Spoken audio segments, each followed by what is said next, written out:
Laplace equation या u and v both are harmonic, इसका मतलब आपको ये दिखाना है कि डेवा 2u अपॉन डेवा x2 प्लस डेवा 2u अपॉन डेवा y2 बराबर 0 एंड डेवा 2u अपॉन डेवा v u नहीं v डेवा 2v अपॉन डेवा x2 प्लस डेवा 2v अपॉन डेवा y2 बराबर 0 दोनों को दिखाना है आपको। ध्यान दीजिए, आप डिफरेंशिएट करते हैं, differentiating partially equation first with respect to x and 2 with respect to y, है ना, with respect to y respectively क्रमशः आप कर दीजिए एंड देन एडिंग, और फिर ऐड कर दीजिए उसे। आगे करते हैं, चलिए इक्वेशन फर्स्ट को विद रिस्पेक्ट टू x करते हैं पार्शियली। ये ux इक्वल टू vy मतलब समझते हैं, मतलब डेवा u अपॉन डेवा x है, तो इसको एक बार और करेंगे तो डेवा 2u अपॉन डेवा x2 हो जाएगा इज इक्वल टू ये डेवा v अपॉन डेवा y है जिसको विद रिस्पेक्ट टू x कर रहे हैं, तो डेवा 2v अपॉन डेवा x डेवा y हो जाएगा। बोलिए क्लियर है ना, ये हो जाएगा। और उसके बाद एंड इसको जब करेंगे आप तो डेवा 2u और विद रिस्पेक्ट टू इसको आप कर रहे हैं y, तो डेवा y2 अब इज इक्वल टू माइनस और डेवा 2v और डेवा y डेवा x, अब ऐड कर दे रहे हैं, आइए ऐड कर दें, तो डेवा 2u डेवा x2 और प्लस डेवा 2u डेवा y2 इज इक्वल टू डेवा 2v अपॉन डेवा x डेवा y और माइनस का डेवा v है और डेवा y डेवा x, क्योंकि ये दोनों जानते हैं सेम होता है, xy या y x कोई फर्क नहीं पड़ता उससे, ये 0 हो जाएगा। तो सेटिस्फाई करके इसका मतलब del 2u बराबर 0 है ना। इसी तरीके से आप कर लेंगे अगेन, अब क्या करें मालूम है, again differentiating partially equation first with respect to y and second उल्टा कर रहे हैं with respect to x respectively and then subtracting, यहां सबट्रैक्ट कर देंगे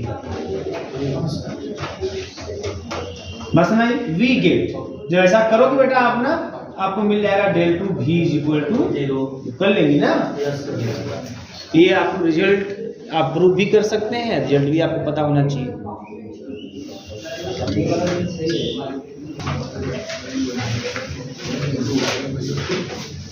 अच्छा, आप लोगों को मैं कुछ बातें ऐसे नोट में लिखा देता हूँ, आप नोट कर लीजिए, ठीक है। ये एमसीक्यू वालों के लिए कुछ विशेष बातें, और आपका काम वैसे भी हो जाने वाला है, लेकिन कुछ याद कर लीजिए, ध्यान में रखिए आप अपने, तो खाली एमसीक्यू के पॉइंट ऑफ व्यू से जानकारी के लिए सबको जरूरी है, ठीक है। तो लिखिए, इसमें नोट में नंबर फर्स्ट लिखिएगा, देखिए W बराबर मॉड जेड स्क्वायर, W बराबर मॉड, इसको देख भी सकते हो आप, वो बड़ी बात नहीं, इसको आप करके देख भी सकते हो, इंटर लेवल पे करके देख सकते हो। तो जेड को जेड के रूप में ना समझ के x के रूप में समझ से करिएगा, इंटर लेवल पे है ना। W बराबर mod Z square is continuous everywhere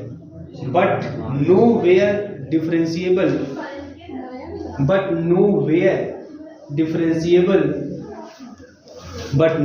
differentiable except at z is equal to 0, but nowhere differentiable except except at z is equal to 0। मतलब इसको वैसे कह सकते हैं कि it is only differentiable at z equal to 0, कह रहा है कि नोवेयर डिफरेंशिएबल, कहीं पे भी डिफरेंशिएबल नहीं होगा सिवाय z इक्वल टू 0 के। इसको हम ये भी कह सकते हैं कि है ना कि जो W is equal to mod Z square है, it is only differentiable at z is equal to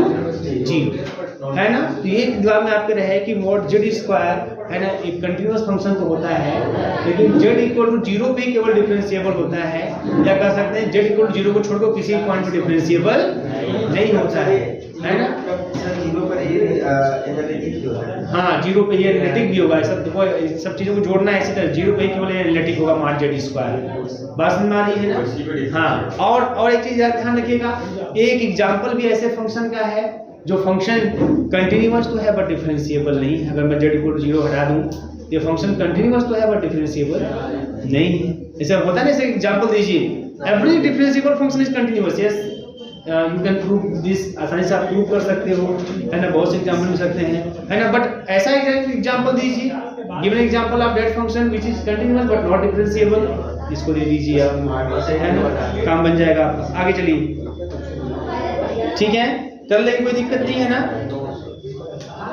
अब कोई ऐसे भी बोल दिया, जैसे इसमें दिया है कि given an example of a function which is differentiable at a point, वो एक पॉइंट पे डिफरेंशिएबल तो है but it is not analytic there, but वो उस पॉइंट पे एनालिटिक नहीं है, उसका भी एग्जांपल यही हो जाएगा, है ना, fz is equal to mod z square, ठीक है। हाँ, यह अच्छा, एक चीज को, एक कहानी और इसकी विशेष है इस fz equal to mod z square की, ये डिफरेंशिएबल तो है एक पॉइंट पर, z इक्वल टू 0 पे डिफरेंशिएबल तो है बट z इक्वल टू 0 पे एनालिटिक नहीं है, ये बहुत विशेष बात इसकी देखिएगा, है ना, z इक्वल टू 0 पे आपका एनालिटिक नहीं है, बात समझ में आ रही है ना। अब ये कहानी सुनिए, इसको क्या प्रूव करेंगे, इसको प्रूव भी कर सकते हैं, सीआर इक्वेशन रहता है ना, हाँ, कुछ ना कुछ तो कुछ ना कुछ करके दिखा देता हूँ, लिखिए क्वेश्चन लिख लीजिए, इसको लिख लीजिए, बता देता हूँ आपको, है ना, बता देता हूँ आपको। Given example of a function, given an example of a function, given an example of a function which is differentiable at a point, which is differentiable at a point, which is differentiable at a point but it is not analytic there, but it is not analytic there, ये वो इस point पे क्या analytic नहीं है but it is not analytic there, ठीक है। अच्छा बेटा, मैं एक चीज आपको बता दूं, बहुत ध्यान से मेरी बात समझिएगा, ठीक है ना, एक चीज बहुत ध्यान समझिए कि जैसे कोई फंक्शन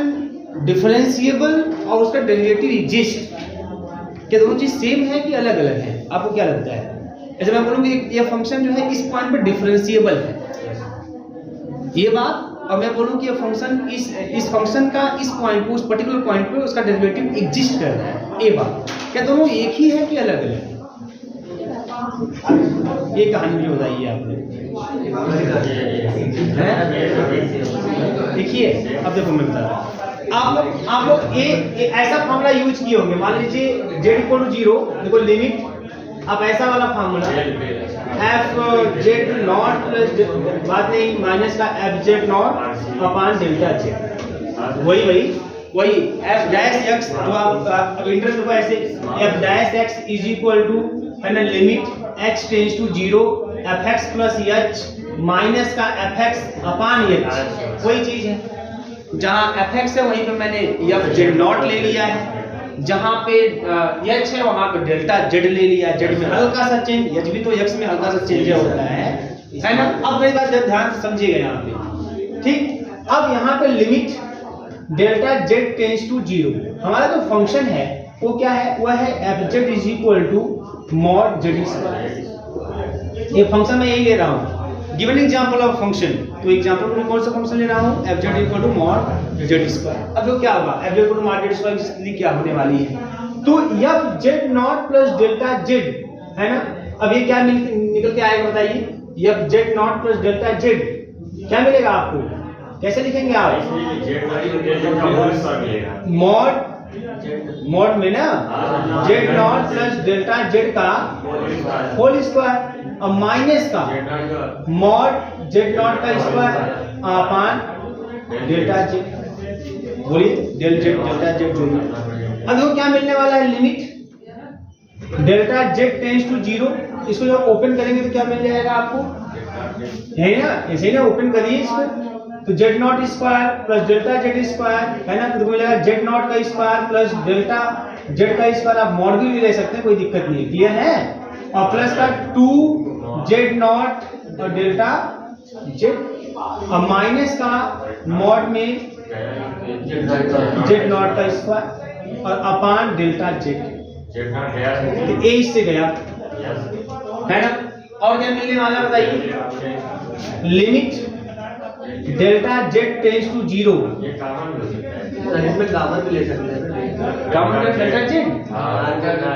तो कट जाएगा, तो क्या मिल जाएगा इसके बाद, डेल्टा z प्लस अच्छा 2 टाइम्स है, एक काम और कर सकते हैं ना, एक काम और कर सकते हैं तो रुको यहाँ पे mod Z square equal to Z Z not Z Z बाद में ऐसा कर दें है ना। तो इसको हम क्या करेंगे, इस चीज को ऐसे लिख देते हैं delta Z into delta Z bar इस वाले टर्म को, और प्लस का 2 जेड नॉट और delta Z upon delta Z cut जाएगा डेल्टा जेड सबसे है ना। तो क्या मिल जाएगा आपको यहाँ से, आपको मिल जाएगा डेल्टा जेड बार प्लस का 2 जेड नॉट, लेकिन ये भी हट जाएगा क्यों, क्योंकि limit delta Z tends to sorry एक मिनट प्लस 2 जेड नॉट ना, चलो प्लस 2 जेड नॉट ये आपको मिल गया, कोई दिक्कत नहीं है, वो तो कट ही गया हमारा डेल्टा जेड क्योंकि उसके साथ टेंड्स टू 0 करना है, ये रिजल्ट हमारा आ गया ठीक है ना। इसका मतलब कि आपका आपने जो इसको डिफरेंशिएट किया आपको ये चीज मिला हुआ है, लेकिन एक्चुअल में क्या है चीजें हैं, देखो मैंने आपको बताया था कि ये कॉम्प्लेक्स है, यहाँ पर आपको लेफ्ट हैंड राइट हैंड नहीं देखना है, यहाँ पाथ के अकॉर्डिंग बात करेगी। अगर मैं अलोंग रियल एक्सिस चलूं, मेरी बात बहुत ध्यान समझिएगा, अलोंग रियल एक्सिस अगर मैं रियल एक्सिस के अलोंग चलूं तो उसमें z बराबर से x याद करने तरीका z बराबर x प्लस आई वाई, तो अलोंग रियल एक्सिस की बात करूंगा तो y बराबर 0 होगा, तो मतलब डेल्टा z बराबर डेल्टा x मिल जाएगा ना, डेल्टा z बराबर डेल्टा x मिल जाएगा, मतलब रियल मिल जाएगा, बोलिए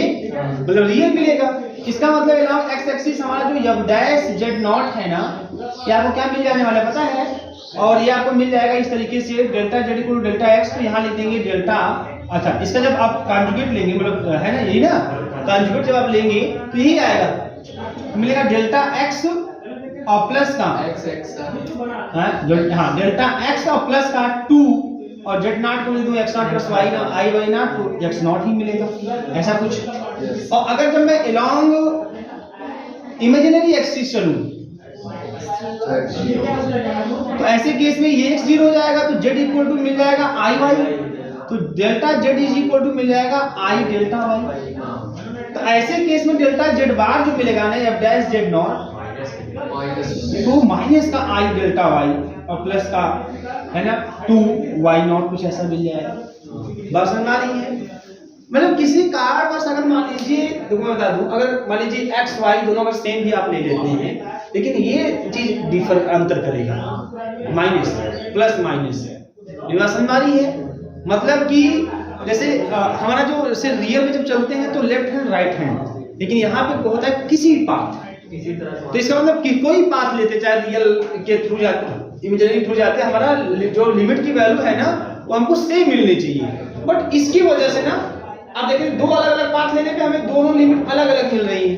बस समझ नहीं अलग अलग मिल रही, इसका डेरिवेटिव एग्जिस्ट नहीं कर रहा है, इसका डेरिवेटिव एग्जिस्ट नहीं कर रहा है, बात समझ आ रही है। डिफरेंशिएबल और डेरिवेटिव एग्जिस्ट दोनों एक तरीके से अलग अलग, डेरिवेटिव एग्जिस्ट तब कहेंगे जब उसका left hand derivative right hand derivative दोनों सेम होंगे, तो वो लेफ्ट हैंड डेरिवेटिव निकालते हैं, इसका मतलब वो भी डिफरेंशिएबल है, डिफरेंशिएट तो कर ही रहे हैं ना आप, लेफ्ट हैंड डेरिवेटिव निकालने से मतलब डिफरेंशिएट तो कर ही रहे हैं आप, राइट हैंड डेरिवेटिव डिफरेंशिएट कर रहे हैं, ठीक है दोनों सेम होते हैं तब कहते हैं कि उस फंक्शन का डेरिवेटिव एग्जिस्ट, तो है ना। तो एक चीज का ध्यान रखना है आपको, तो कॉम्प्लेक्स में एक चीज है कि अगर मान लीजिए इस तरह की कोई बातें आती हैं कि फंक्शन का अलग अलग पाथ पे अलग अलग लिमिट की वैल्यू आती है, इसका मतलब उसका डेरिवेटिव एग्जिस्ट नहीं कर रहा है, तो ऐसे केस में वो एनालिटिक आपका नहीं हो पाएगा, ठीक है। तो अब ऐसे नोट कर लीजिए, एक तरीका बताता हूँ आपको, पहले नोट करिए इसको, तो एक तरीका और है उसको भी मैं डिस्कस कर लेता हूँ आप लोगों से, कोई दिक्कतें नहीं आएंगी। तो इसमें हाँ अलोंग ठीक है बराबर है कोई चीज। अब देखो एक क्वेश्चन में आपको और इसी को समझने के लिए क्वेश्चन और मान लीजिए बेटा ये भी है, हाँ जैसे देखो ये चीज है,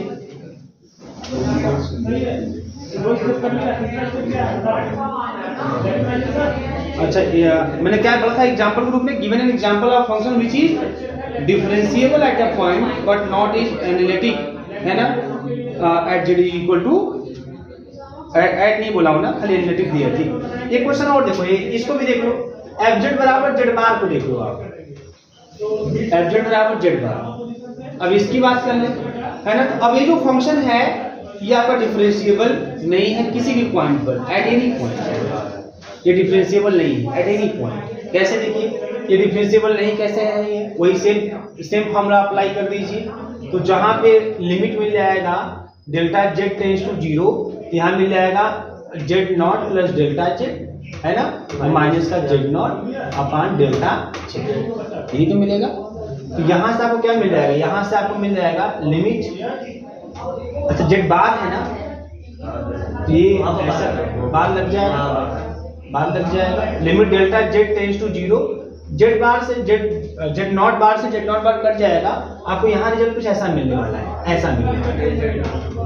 वाला है। अब यहाँ जब आप बात करोगे ना, अब इसका डेरिवेटिव एग्जिस्ट नहीं करना, not differentiable, it is not differentiable, बात समझ में आ रही है। और ये नॉट एनालिटिक बिकॉज अलग अलग पाथ के लॉन्ग में अलग अलग लिमिट मिल रहा है इसका, बात समझ में आ रही है ना, मिल रहा है, देखो मिल रहा है लेकिन अलग अलग मिल रहा है, कॉम्प्लेक्स में ये चीज देखना होता है हमको, है ना। अब देखो यहाँ पे जब अलोंग एक्स एक्सिस चलोगे बेटा, अलोंग एक्स एक्सिस के अलोंग में चलोगे ना तो ये दोनों सेम हो जाएंगे, क्योंकि एक्स एक्सिस के अलोंग वही चीज तो है, देखो डेल्टा जेड बराबर डेल्टा एक्स हो जाएगा और डेल्टा जेड बार बराबर डेल्टा एक्स हो गया,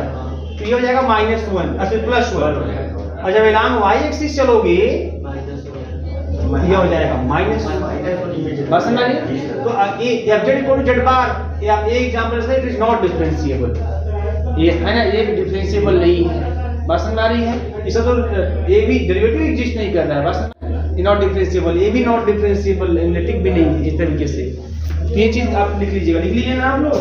कुछ और बातें लिखिए, तो अगला नंबर लिखिएगा, तो दिमाग में आपके रहे कि fz equal to z bar is not differentiable at any point, और fz is equal to mod z square, है ना, is differentiable at a point, वो किसी एक पॉइंट पे डिफरेंशिएबल हो जाएगा, कहां पे, वो भी z equal to 0 पर, z equal to 0 पे डिफरेंशिएबल है, but it is not analytic, लेकिन वो एनालिटिक नहीं है, वहां पे एनालिटिक नहीं है। अब उसके बाद हम लोग बात करेंगे, है ना, ये भी लिख लेते हैं,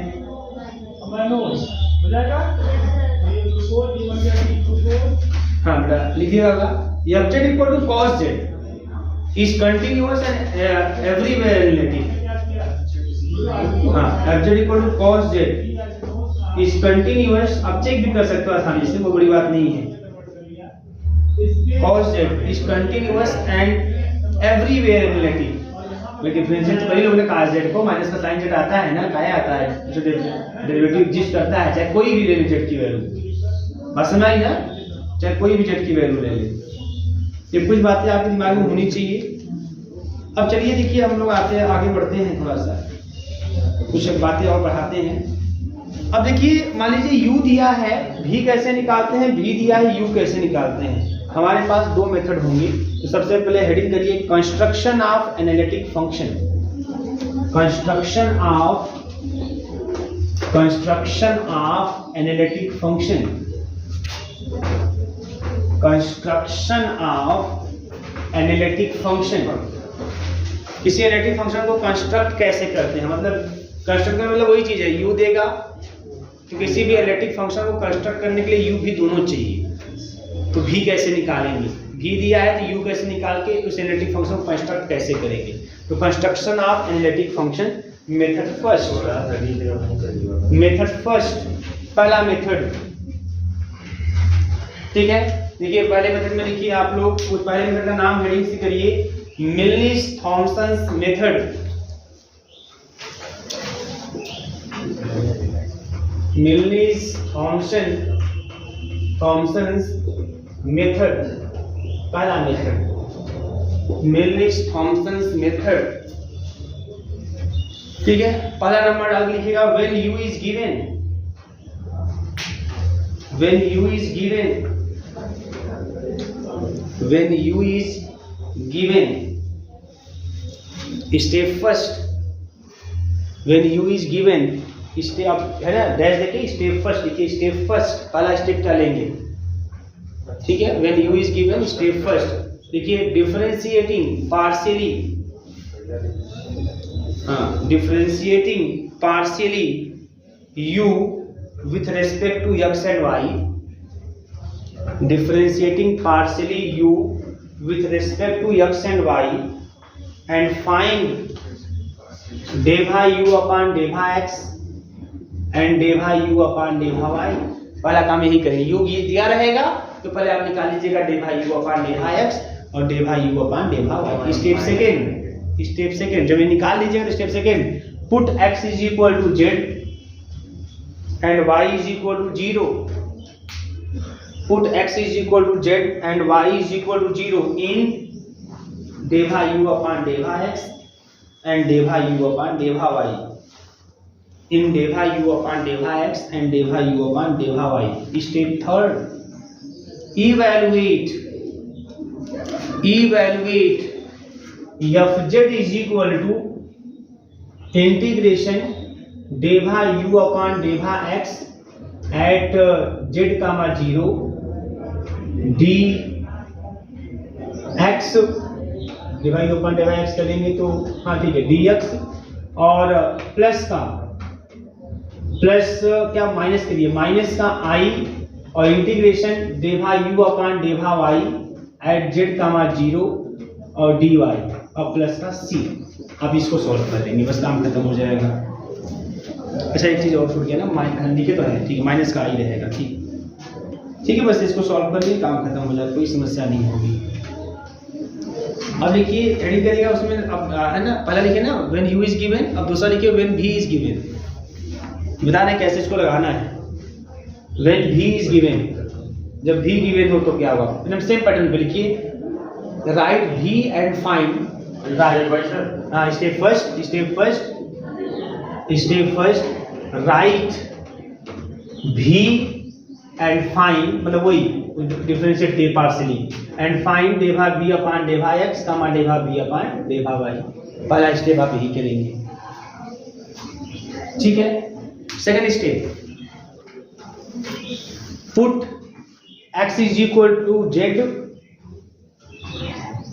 and y is equal to 0 इन डेवा v अपॉन डेवा x एंड डेवा v अपॉन डेवा y, इन डेवा v अपॉन डेवा x एंड डेवा v अपॉन डेवा y, ठीक है ना। और स्टेप थर्ड, इवैल्यूएट fz बराबर इंटीग्रेशन डेवा v अपॉन डेवा, इसमें y पहले आ जाएगा, at z comma 0 dy plus का i डेवा v अपॉन डेवा x एट z कामा 0 और प्लस का c और dx। ये चीज, अच्छा एक चीज और ध्यान दो बेटा, एक चीज वो छूट रहा है, अगर हम पुट कर रहे हैं x के स्थान पे z, y के स्थान पे 0, तो हमारा फंक्शन जो आएगा वो z के फॉर्म में आ जाएगा, इसलिए सब जगह z कर लीजिए आप। निर्वासन मानी नहीं आ रही है, आप पहले ही पुट कर रहे हो, अगर बाद में पुट करते तो ठीक है, बाद में चेंज होता, लेकिन यहाँ पे आप क्या कर रहे हो, स्टेप सेकंड में ही क्या कर रहे हो, x के स्थान पे z कर रहे हो, y के स्थान पे 0, तो अब वो तो z में कन्वर्ट हो जाएगा, तो dz सब जगह dz कर लीजिए आप, dz, ठीक है। ये पहला मेथड है, लेकिन मालूम है इस मेथड का एडवांटेज भी है और कुछ कमी भी है। अब एडवांटेज क्या है, एडवांटेज यह है ना कि u दिया है डायरेक्ट fz निकाल लोगे, v दिया है तब भी डायरेक्ट fz निकाल लोगे, लेकिन u दिया है v निकालने के थोड़ा सा कठिन काम हो जाएगा, क्योंकि यहाँ डायरेक्ट v नहीं मिलेगा, डायरेक्ट fz ही मिल जाएगा। यहाँ क्या है कि u दिया है तो डायरेक्ट आप fz आपको मिलेगा, आपको v नहीं मिलेगा। अब आपको v चाहिए तो पहले आप उस fz जो मिला है फिर उसको u प्लस i v में कन्वर्ट करो और फिर वहां से v निकालो, तो ये कठिन हो जाता है, बस नहीं है, लेकिन डायरेक्ट आपको fz मिल जाता है। कहीं किसी क्वेश्चन बोलता है कि u इतना है तो what is the value of fz, तो हमारे लिए ये मेथड सबसे बढ़िया है, डायरेक्ट लगा देंगे, डायरेक्ट आपको fz मिल जाएगा। लेकिन u दिया है v निकालिए, उसके थोड़ा सा ये मेथड हल्का सा लेती हो जाएगा, तब fz पहले मिल जाएगा, फिर बाद में उसको ब्रेक करके फिर v पता करना होगा, है ना। तो ये फायदा भी है नुकसान भी है हर चीजों का, ठीक है। अब दूसरा मेथड है जो डिफरेंशिएशन का है, आपका सिंपल तरीका काची-रीमान इक्वेशन का यूज करके डिफरेंशिएट करके, जैसे वही u दिया है तो वही टोटल के रूप में लिख के कैसे करते हैं, तो उसमें क्या होगा, उसमें u दिया तो v निकलेगा, v दिया है तो u निकलेगा, फिर fz निकालने के लिए फिर u प्लस iv को कनेक्ट करना होगा, और कभी वहां भी मुश्किल होता है जब u plus iv, u is the function of x and y, v is the function of x y। अब ऐसे जोड़ना तो है, दोनों को जोड़ेंगे, लेकिन जोड़ने के बाद वो टर्म साथ लेंगे ताकि किसी तरीके से पूरा z में कन्वर्ट हो जाए, तब नहीं fz मिलेगा आपको। तो वहां पे थोड़ा सा एफजेड को निकालना थोड़ा कठिन हो जाता है ना। यू भी तो यू दिया तो भी आसानी से मिल जाता है, भी दिया यू भी मिल जाता है आपको, लेकिन है ना सेट करने में थोड़ा सा, क्योंकि जब हमको जोड़ने में हमें एफजेड तो मिल गया या यू प्लस आई भी, लेकिन उसको लास्टली जो आंसर सही होगा वो माना जाएगा जो जेड के फॉर्म में होगा, तो उसको जेड के फॉर्म में लेके जाना होगा। तो थोड़ा सा वहां दिमाग लगाना पड़ता है। बात समझ में आ रही है? वो तो अलग चीज है। अब एमसीक्यू वालों के लिए कोई दिक्कत नहीं है, वो है चेक कर लेना है ना कि कौन सा सही हो जाएगा, वहीं पे काम बन जाएगा। लेकिन जब और जिनको रिटर्न है उनको लगाना पड़ेगा। ठीक है, तो जैसा है क्वेश्चन वैसा लगाएंगे। तो रिटर्न रहेगा तो कम तो क्वेश्चन भी रहेगा, 75 तो रहेगा नहीं, तो समय भी रहेगा, लगाइए, क्या करना है। ठीक है, तो मेथड सेकंड लिखिएगा। मेथड सेकंड, मेथड फर्स्ट हो गया मिलनिस थॉमसन मेथड। अब मेथड सेकंड लिखिएगा। देखिए, सपोज fz बराबर u प्लस आई भी, सपोज fz बराबर u प्लस आई भी इज एनालिटिक हो गया, एंड u इज नोन, और u ज्ञात हो आपको। टू डिटरमाइन fz, और u ज्ञात है। To determine fz, firstly we shall determine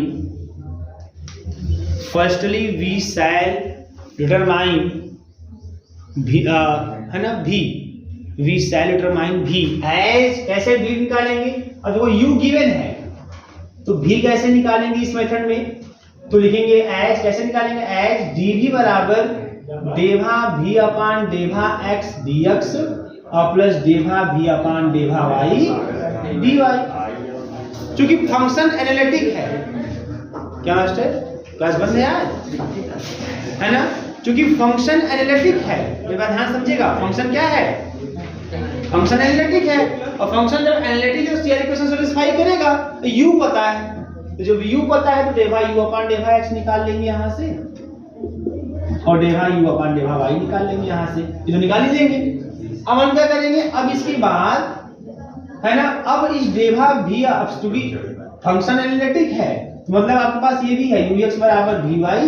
and ui बराबर माइनस का vx। तो जहां पे vx है ना वहां पे अभी दीजिए माइनस का ui, मतलब माइनस का डेभा u अपान डेभा y और dx, और प्लस डेभा v अपान डेभा y का स्थान लीजिए डेभा u अपान डेभा x dy। मैं सीआर इक्वेशन का यूज क्यों कर रहा हूं, क्योंकि फंक्शन एनालिटिक बोला है, फंक्शन एनालिटिक बोला रहेगा, u दिया रहेगा, तो आप इस तरीके से dv का बना लेंगे। अब ये चीज तो निकल जाएगा, क्यों, क्योंकि u गिवन है। ये चीज तो निकल जाएगा क्यों, क्योंकि u गिवन ही है, तो u गिवन है तो दोनों चीज निकल जाएगा। यहाँ रख देंगे, रख के अब एक कौन सा फॉर्म बन जाएगा मालूम है, ये कुछ ऐसा बन जाएगा, ये बन जाएगा dv is equal to m dx और प्लस का m dy। ये फर्स्ट ऑर्डर फर्स्ट डिग्री का डिफरेंशियल इक्वेशन बन जाएगा। हर फर्स्ट ऑर्डर फर्स्ट डिग्री का जो डिफरेंशियल इक्वेशन, एग्जैक्ट बात की बात आती है,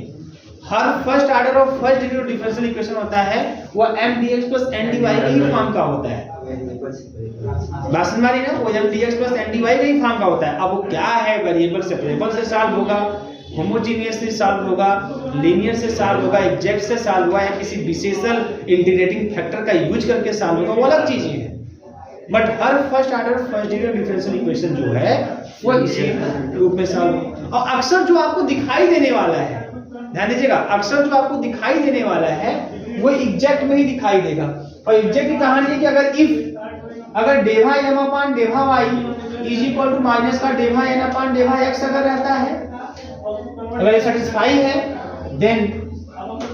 जो dv दिया है वो is exact, will be exact. वो एग्जैक्ट डिफरेंशियल इक्वेशन होगा, will be exact differential equation, वो एग्जैक्ट हो जाएगा।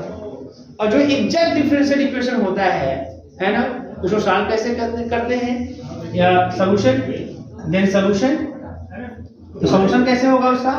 तो v is equal to solution v equal to dv है ना, इंटीग्रेटिंग m, पहले m लिखेंगे, keeping y constant, yes, keeping y as a constant dx plus integration, फिर n लिखते हैं और n का what term which is free from x, those term of n, यहाँ पे n का what term लिखते हैं here है ना, we write those term of n which is free from x। ये कुछ अक्सर इसी फॉर्म पे देता है, इसलिए मैं इसको लिखा रहा हूँ, इसी फॉर्म पे बता रहा हूँ, बट वो किसी भी फॉर्म का हो सकता है। ये उदाहरण को आपका इसी फॉर्म का होगा, है ना, वो सेपरेबल वेरिएबल्स भी सॉल्व हो सकता है, होमोजेनियस भी सॉल्व हो सकता है, लेकिन जो अक्सर आपको दिखाई देगा वो इसी रूप में दिखाई देगा, है ना। उससे आपको सब पता है जी, which is free from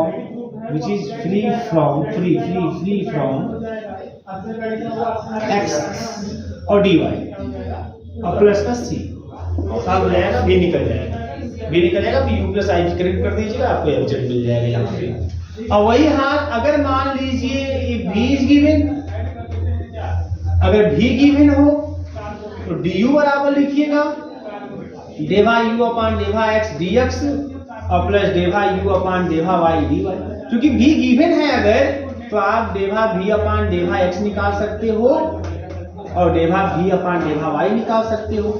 और CR इक्वेशन सेटिस्फाई होगा करेगा क्योंकि फंक्शन एनालिटिक दिया है। तो ऐसे केस में डेवा u अपान डेवा x के स्थान पर लिख देंगे डेवा v अपान डेवा y और dx, और डेवा u अपान डेवा y के स्थान पर लिख देंगे माइनस डेवा v अपान डेवा x और dy। बस अब ये फिर हम dx परसेंट dy फॉर्म हो जाएगा, है ना, सॉल्व एज इट, जैसे आप ऊपर किए हैं, है ना, उसी तरीके से आप इसको भी सॉल्व करके, है ना, u की वैल्यू आप क्या कर लेंगे, निकाल लेंगे। बस v दिया है तो u दिया है v, इस तरीके से भी निकाल सकते हैं। ठीक है, नोट कर लीजिए, पहले फिर क्वेश्चन करेंगे तो और क्लियर होगा, नोट कर लीजिए। चलिए ध्यान दीजिए, आगे बढ़ते हैं। चलिए भैया आप क्वेश्चन लिखिएगा, देखिए find the analytic function fz, find the analytic function fz of which the real part is u is equal to e to the power x cos y minus का y sin y। इस question शायद कोई गड़बड़ हो सकता है, भाई देखिएगा, लगाते हैं इस क्वेश्चन में, मुझे लग रहा है कोई क्वेश्चन था जो इसमें मिसप्रिंट है, चलिए लगाते हैं, देखते हैं क्या होता है। ठीक है ना, u बराबर e to the power x cos y minus का y sin y हो गया। Also find v such that fz बराबर u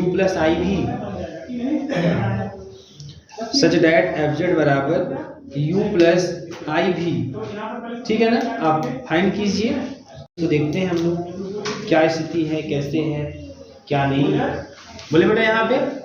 फिर ध्यान दीजिए। अब ये है, अब इसको हम लोग दो तरीके से सॉल्व कर सकते हैं, और दोनों तरीके में लगाऊंगा इस पर, अभी फिलहाल में दोनों तरीके लगाऊंगा। हमको एब्जेक्ट फाइंड करना है ना। u दिया है, u दे चाहे v दे चाहे u दे, कोई एक दे के वो आपसे पूछता है तो ऐसे क्वेश्चन को ऐसे सॉल्व करते हैं, चाहे मिललिस्ट थॉमसन मेथड से, चाहे आप टोटल डिफरेंशिएशन लगाते हैं। ठीक है ना, हम दोनों लगा के पहले इसको सॉल्व करेंगे, उसके बाद आगे आपकी मर्जी, आप कैसे क्वेश्चन को लगाते हैं। तो ये सबसे पहले हम अपना जो है ना पहले का प्रोसेस है जो हम लोग जानते हैं, वो डिफरेंशिएशन वाला उसको लगाते हैं। ठीक है ना, u गिवन है, v फाइंड करना है, तो dv बराबर, बोले आप एक काम करेंगे डेवा u अपान डेवा x निकालेंगे, है ना, चाहे मिललिस्ट थॉमसन मेथड हो चाहे टोटल डिफरेंशिएशन वाला प्रोसेस हो, आपको ये तो निकालना है। डेवा u अपान डेवा x बताओ कितना आएगा ये आपका, तो डेवा u अपान डेवा x से कैसे करेंगे इसको, ये फर्स्ट सेकंड से सॉल्व करेंगे, है ना। तो first function e to the power x, अब सेकंड का जब करेंगे तो x का हो जाएगा 1 cos y और ये 0 हो जाएगा। बोलिए माइनस प्लस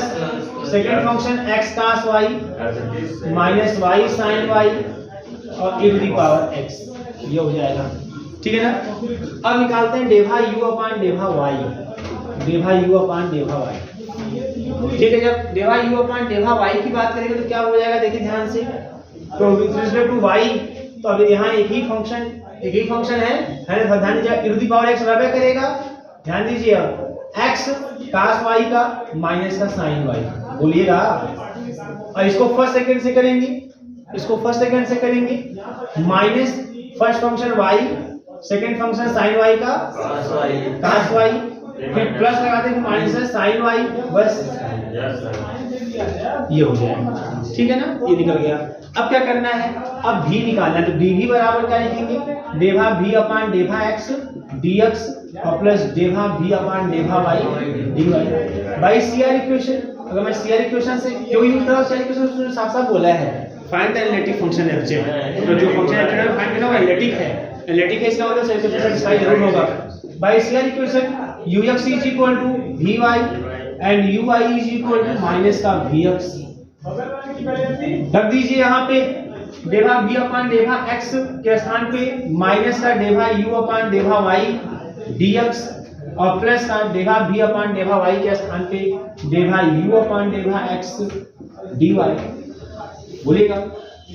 अब देखिए, अब रख दीजिए यहाँ मान माइनस का डेभा u अपान डेभा y, माइनस का डेभा u अपान डेभा y, तो यही है आपका, है ना, माइनस सबसे कम हो जाएगा, माइनस कम हो जाएगा, खत्म हो जाएगा सब, e to the power x sin y plus का y cos y और प्लस का sin y, है ना, और dx और प्लस डेभा u अपान डेभा x e to the power x cos y और प्लस का x cos y माइनस का y sin y और d e to the power x, है ना, और ये आपका dy। अब ये mdx प्लस ndy का फॉर्म बन गया, है ना। अब देखो ध्यान से, अगर मैं बात करूं यहाँ पे तो क्या रिजल्ट्स दिखाई दे रहे हैं आपको, बोलिएगा, है ना। आप डेभा m अपान डेभा y थोड़ा देखिएगा। अब यहाँ पे m इक्वल टू जो है ये m हो गया हमारा और ये हमारा क्या हो गया, n हो गया, है ना। अब देखिए एग्जैक्ट है कि नहीं है, तो डेभा m अपान डेभा y, डेभा m अपान इक्वेशन को फर्स्ट कर लीजिए, है ना, डेभा m अपान डेभा y with respect to y, चलिए डेभा m अपान डेभा y e to the power x, बोलिएगा, और x cos y, और अब यहाँ फर्स्ट सेकंड से होगा माइनस का y sin y, बोलो, है ना, और फिर cos y प्लस का cos y, फिर प्लस का cos y, है, तो 2 cos y, ये हमें मिल गया। अब डेभा n अपान डेभा x, डेभा n अपान डेभा x with respect to x e to the power x minus का sin y, बोलिएगा, और फिर यहाँ पे विद रिस्पेक्ट टू x कर रहे हैं तो cos y तो ऐसे ही रहेगा बेटा, प्लस का cos y तो ऐसे ही रहेगा,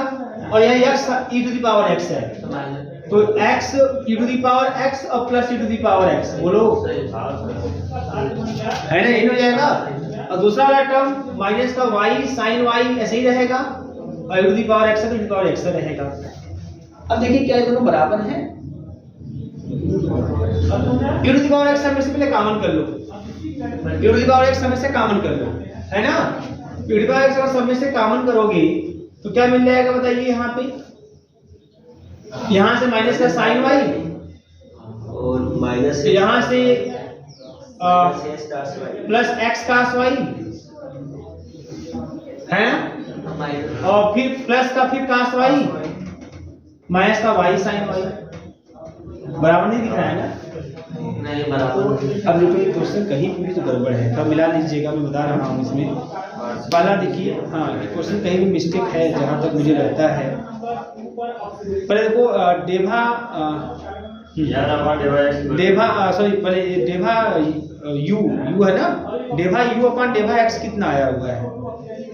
और डेभा u अपान डेभा, हाँ देखो डेभा u अपान डेभा x कितना था, मिला लीजिए आप लोग,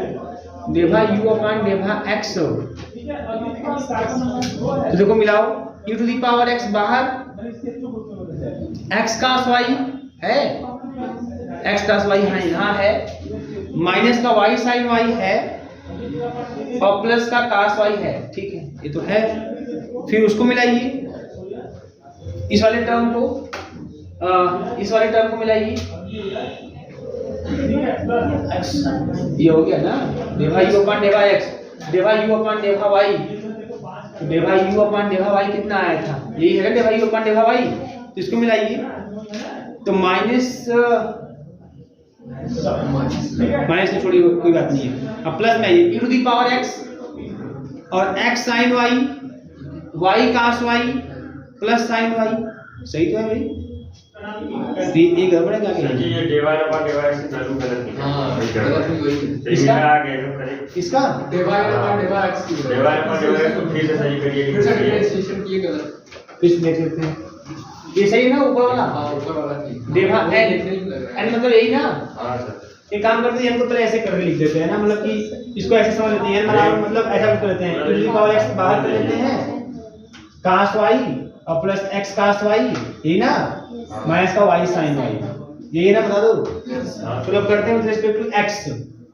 तो चलो फर्स्ट सेकंड से कर ही लेते हैं ना। e to the power x cos y, अब इसको जब करेंगे विद रिस्पेक्ट टू x कर रहे हैं तो cos y रहेगा, बोलो जी। यस अब माइनस का y sin y, नहीं सर ये cos y 0 हो जाएगा, ये खत्म हो जाएगा, केवल मिल जाएगा cos y ठीक। बचेगा। Plus second function cos y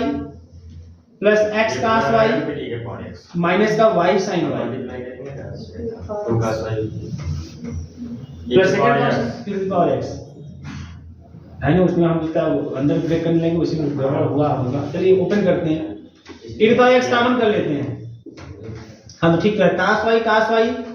2 cos y हो जाएगा और x cos y हो जाएगा। हाँ, ठीक है भाई सही है, एग्जैक्ट है वो जो हम लोग दिक्कत बराबर आ गया। इसका मतलब कि डेवा m अपान डेवा y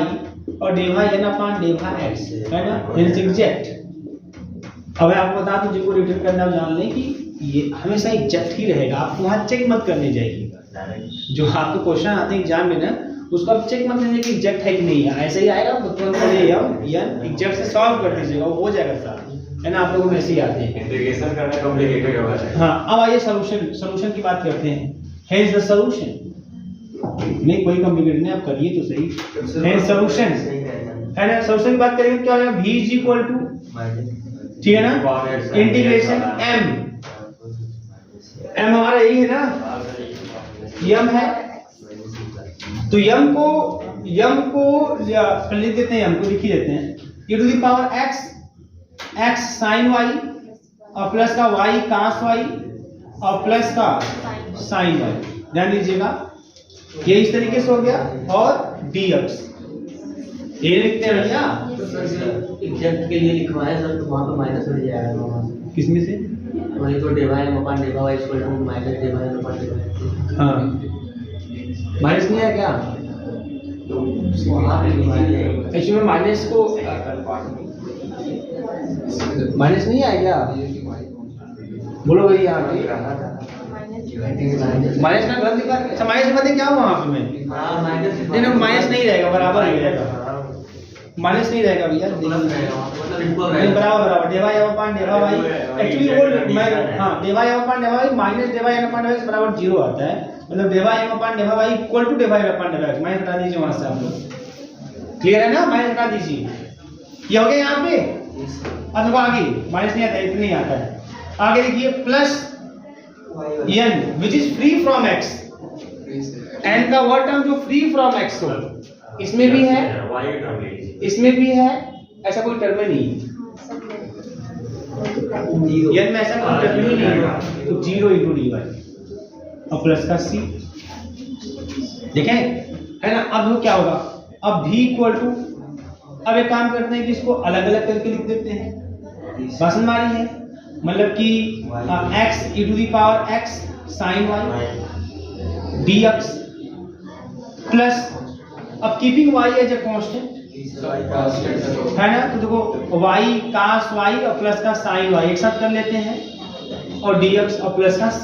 ठीक है ना। अब देखो इसको करना है with respect to x integration, with respect to x करना है तो sin y से बाहर ही रखिए, keeping y as a constant, sin y बाहर रखिए फर्स्ट सेकंड से। अच्छा e पावर सब में है ना, यहाँ भी रहेगा, कहाँ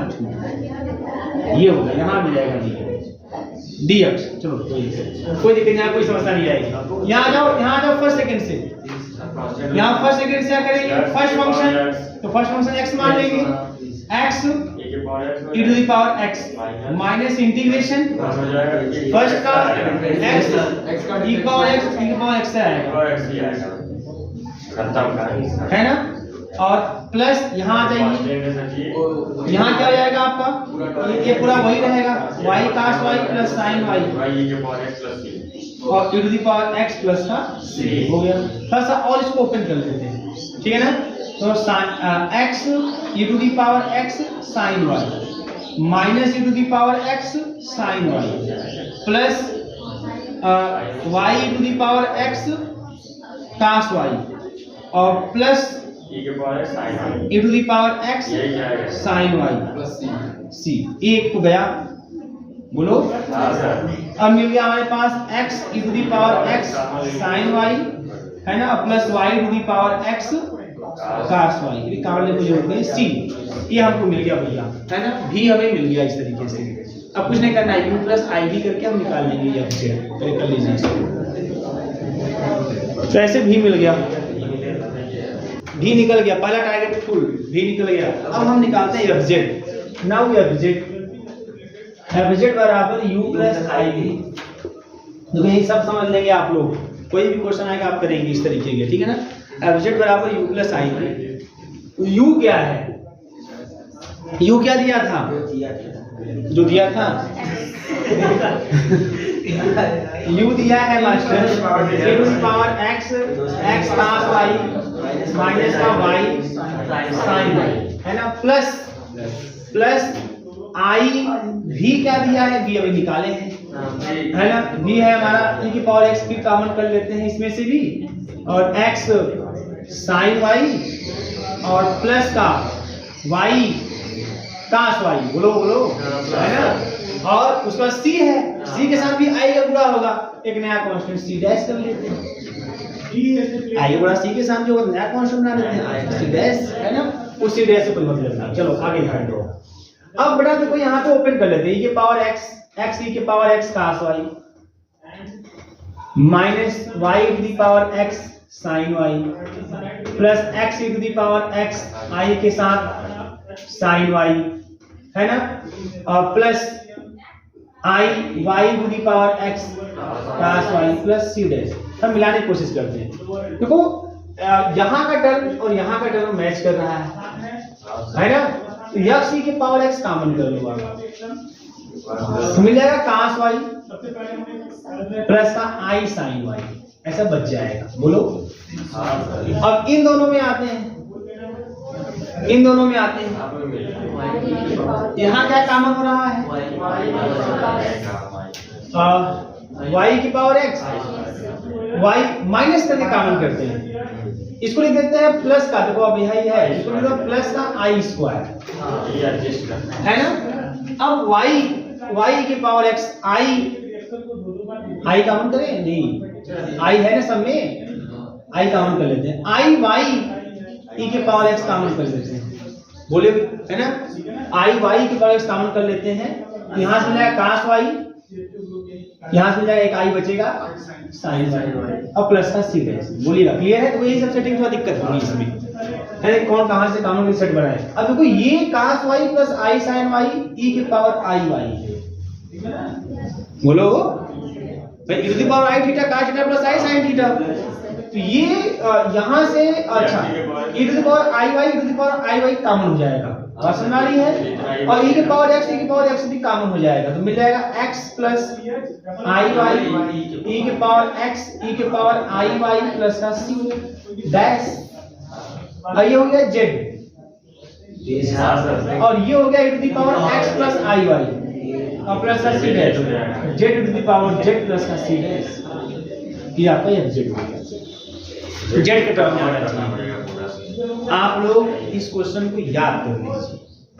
ये क्वेश्चन u है इतना, तो ये आएगा z e की पावर z, बड़ा इंपॉर्टेंट क्वेश्चन है, बड़ा रिटन में कई बार पूछा गया क्वेश्चन। अब इसको कर लीजिए, अब इसी क्वेश्चन को हम मिलनेस थॉमसन से लगा के z निकालते हैं, ठीक है ना जी, मिलनेस थॉमसन से। अब इसी क्वेश्चन को हम मिलनेस थॉमसन मेथड से लगाएंगे। देखो ये तरीका